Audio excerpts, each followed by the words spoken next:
David is running for his life. He's got a price on his head. People are hunting him down, and he ends up in a cave. And he's in this cave, and he's miserable. It's gross in there.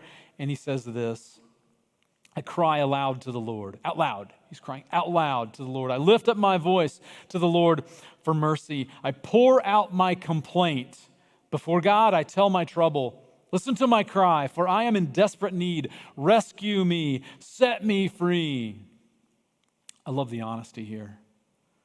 And David pours out his complaint, and he's not holding anything back. This morning in my devotional, it was the biblical story was a New Testament story about a blind man named Bartimaeus. And Bartimaeus is sitting on the side of the road, and there's a crowd, and Bartimaeus is like, what's going on? He can't see what's going on, but what's going on? And they tell him, Jesus, the famous Jesus, is walking down the street. And without any restraint, Bartimaeus just starts crying out, Jesus, Son of David, have mercy on me. And the people in the crowd are like, shut up, Bartimaeus, just shut up. You're being weird, And he doesn't care. Jesus, Son of David, have mercy on me. And Jesus says, bring him over here, and heals the guy, right? But I'm thinking about Bartimaeus and like, what does it take to say, I don't care what other people think of me right now? I'm going to cry out. I don't care what other people think of me right now.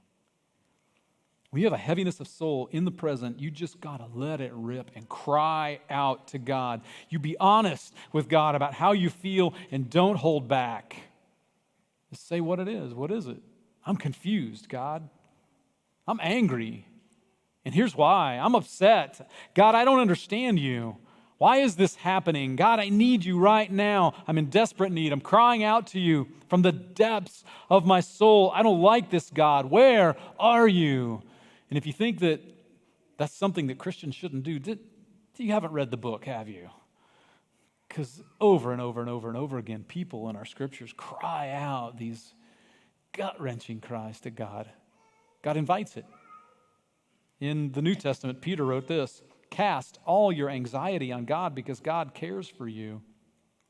Cast, the word cast in there, man, when you really unpack it, it means throw your cares on, throw them, hurl them, not like hurl, but like hurl them on God. Shove them, shovel them. It's a word that is rich with give it all. Just unload. Cast all your anxiety on God because God cares for you. It's a powerful way to ease the heaviness. And you know why most of the time we don't do it? Sometimes we get called God's frozen chosen. We just be cool. We got to be cool. And being cool is like the worst thing sometimes when you have a heavy soul and you need to cry out to God. Because being cool is just contradictory to crying out and just letting it go. It's like me being in the gym and not crying out for somebody to help me when I have 245 pounds on my chest. No spotter. It's just not cool to cry out. But let me tell you something. It's not cool to walk through life thinking that you got to carry it all. It is not cool getting crushed by the weight of a heavy soul. It is not cool to think that this is as good as it gets, because it isn't. What have you got to lose except the crushing weight of your soul? I just want to tell you, cry out to God. So you look back, you see God's faithfulness. You remind yourself of God's faithfulness. In the present, you cry out. And then when you're anxious about the future, trust in God's power for the future. And this is, I don't know, it's one of those things where it's so easy to say, hard to do. Trust. Trust. Jesus had a lot of nicknames, and one of his nicknames was the Alpha and the Omega. And what that means is he called himself the Alpha and the Omega. I am the beginning and I am the end. And what that means is that we approach the mystery stuff here, right?